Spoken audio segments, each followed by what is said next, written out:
భారత రాజ్యాంగ నిర్మాత డాక్టర్ బిఆర్ అంబేద్కర్ అలాగే జవహర్లాల్ నెహ్రూ కుటుంబాన్ని అవమానపరుస్తూ భారతీయ జనతా పార్టీ ఎన్డీఏ ప్రభుత్వంలోని మంత్రి అమిత్ షా చేసిన వ్యాఖ్యలపై నిరసిస్తూ దేశవ్యాప్త నిరసన కార్యక్రమంలో భాగంగా తెనాలి నియోజకవర్గంలో కూడా చేపట్టారు. పార్టీ కార్యాలయం నుండి డాక్టర్ బిఆర్ అంబేద్కర్ విగ్రహం వరకు పాదయాత్ర చేశారు. భారత రాజ్యాంగ నిర్మాత డాక్టర్ బిఆర్ అంబేద్కర్ పైన అలాగే భారత మాజీ ప్రధానమంత్రి నెహ్రూ కుటుంబాన్ని దూషిస్తూ అమిత్ షా వ్యాఖ్యలు చేయటం నిరసిస్తూ రాహుల్ గాంధీ నేతృత్వంలో దేశవ్యాప్తంగా నిరసన కార్యక్రమం చేపట్టారు. దీనిలో భాగంగా తెనాలి కాంగ్రెస్ పార్టీ కార్యాలయం నుండి రైల్వే స్టేషన్ వద్ద గల డాక్టర్ బిఆర్ అంబేద్కర్ విగ్రహం వరకు తెనాలి నియోజకవర్గ Congress party incharge doctor Chandu సాంబశివుడి నేతృత్వంలో పాదయాత్ర నిర్వహించారు. ఈ సందర్భంగా ఎన్డీఏ ప్రభుత్వంపై విమర్శలు చేశారు. ఈ కార్యక్రమంలో గుంటూరు జిల్లా ఇన్ఛార్జి శ్రీపతి ప్రకాష్, గుంటూరు జిల్లా అధ్యక్షులు చిలక విజయ్ కుమార్, తెనాలి టౌన్ ప్రెసిడెంట్ పొన్నూరు నాగసూర్య శశిధర్రావు, తెనాలి మండల ప్రెసిడెంట్ కర్లపూడి బుల్లయ్య, నెమలకంటి ఆద్యమ్మ, శివకుమార్, గుప్తా, శ్రీను, రమేషు, శివనారాయణ, కోటేశ్వరరావు, స్టీవెన్ బాబు, జైపాల్, శంకర్రావు, సత్యనారాయణ, వీరస్వామి, సుబ్బారావు, పూలే రాంప్రసాద్, వెంకటేష్, శ్రీను, మల్లికార్జునరావు తదితర నాయకులు పాల్గొన్నారు. అందరికీ నమస్కారం.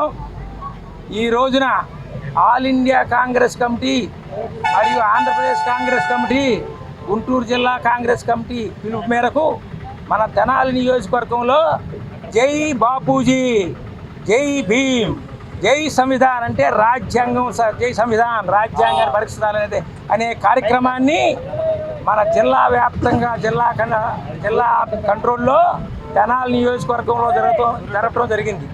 దీనికి ముఖ్య అతిథులుగా జిల్లా కాంగ్రెస్ అధ్యక్షులు చిలక విజయ్ కుమారు, అలాగే మన జిల్లాకి ఇన్ఛార్జి ఏపీసీసీ ఉపాధ్యక్షుడు ప్రకాశం గారు వచ్చేసి ఉన్నారు. ఇక్కడికి ముఖ్యంగా ఈ కార్యక్రమం ఏం జరుగుతున్నామంటే, భారతదేశంలో భారతదేశానికి కాంగ్రెస్ పార్టీ స్వాతంత్రం తెచ్చిపెట్టింది, రాజ్యాంగాన్ని ఇచ్చింది.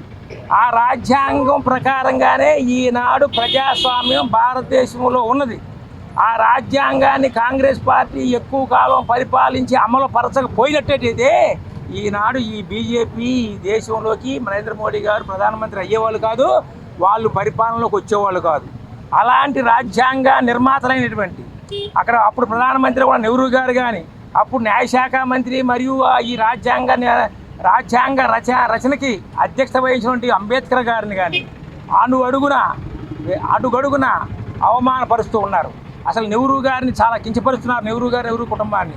అలాగే మొన్న పార్లమెంట్ సాక్షిగా మన ప్రస్తుత హోంమంత్రి బీజేపీ అయినటువంటి అమిత్ షా గారు అంబేద్కర్ గారిని అవమానపరిచినందుకు నిరసనగా మా కాంగ్రెస్ పార్టీ రాహుల్ గాంధీ గారి నాయకత్వంలో భారతదేశం మొత్తం యావత్ కాశ్మీర్ నుంచి కన్యాకుమారి దాకా, మణిపూర్ నుంచి బొంబాయి దాకా, అహ్మదాబాద్ దాకా ఈ నిరసన కార్యక్రమాలు జరుగుతుంది. అందులో భాగంగా ఈనాడు గుంటూరు జిల్లా కార్యక్రమం ఇక్కడ తెనాలిలో జరగడం జరిగింది. మన కాంగ్రెస్ పార్టీ ఆఫీస్ నుంచి ఇక్కడ దాకా పాదయాత్ర చేసి అంబేద్కర్ గారికి నివాళులు అర్పించడం జరిగిందని చెప్పి మనం చేసుకుంటూ, ఎప్పుడైనా మన భారతదేశంలో ప్రజాస్వామ్యం ఉండాలంటే, అన్ని కులాలు మతాలు వర్గాలు ఉండాలంటే, అందరికీ సమన్యాయం జరగాలంటే అది ఒక కాంగ్రెస్ పార్టీ వల్లే సాధ్యం, కానీ మిగతా వాళ్ళ సాధ్యం కాదని మనం చేసుకుంటూ ఒక్క విషయం చెబుతా మన ప్రాంత ప్రజలందరూ కూడా గమనించండి. ముఖ్యంగా దళితులు, బడుగు బలహీన వర్గాలు, మైనార్టీ వర్గాలు, మిమ్మల్ని రక్షించేది, మేము పక్కంటుండేది, అందరికీ సోదరభావం పంచేది కాంగ్రెస్ పార్టీయే.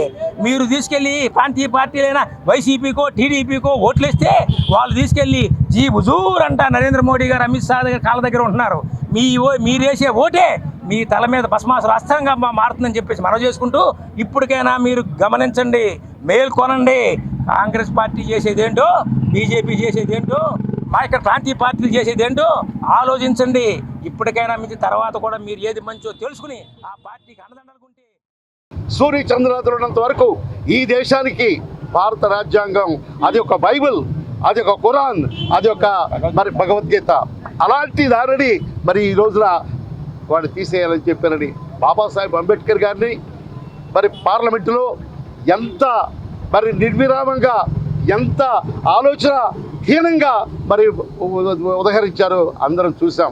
కనుక రేపు 26వ తారీఖున భారత రాజ్యాంగాన్ని మరి బాబాసాహెబ్ అంబేద్కర్ రచించిన రాజ్యాంగాన్ని రేపు మహోన్నతంగా దేశవ్యాప్తంగా కూడా రేపు సంబరాలు జరుపుకుంటున్నాం. కానీ ప్రజలను ఆలోచించండి, మరి కాంగ్రెస్ పార్టీ ఏమి చేసింది, కాంగ్రెస్ పార్టీ చేసినటువంటి విధానాలు ఈ రోజున చూసినట్లయితే మరి మన నాగార్జున సాగర్ ఎక్కడికో పోవద్దు, దేశం మొత్తం చూడాల్సిన అవసరం లేదు. నాగార్జున సాగర్ కానీ మరి కృష్ణ కాలువలు కానీ ఇవన్నీ కూడా నిర్మించినటువంటిది. సంయుక్త పిలుపు మేరకు జై బాపూజీ, జై భీమ్, జై సంవిధాన్ అనే ఒక కార్యక్రమాన్ని కాంగ్రెస్ పార్టీ చేతపట్టడం జరిగింది. కారణం ఏంటనేది ఈ దేశంలో ప్రజలందరూ చూస్తూనే ఉన్నారు. మొన్నటికి మొన్న పార్లమెంట్లో అమిత్ షా గారు అంబేద్కర్ గారిని అతి దారుణంగా కించపరుచు అవమానపరిచారు. మరి చూస్తూ ఉంటే బీజేపీ ఎప్పుడు కూడా డైవర్షన్ పాలిటిక్స్ చేయటంలో దిట్టగా ఉంటుంది. అది ఈ దేశ ప్రజలందరూ కూడా గమనిస్తూనే ఉన్నారు. ఏదైతే రాజ్యాంగాన్ని మార్చాలని చూస్తున్నారో, ఆర్ఎస్ఎస్ని బలవంతంగా ఈ దేశ ప్రజలకు రుద్దాలని, వారి భావాలని ఈ దేశ ప్రజలకు రుద్దాలని చెప్పి చూస్తూ ఉన్నారు.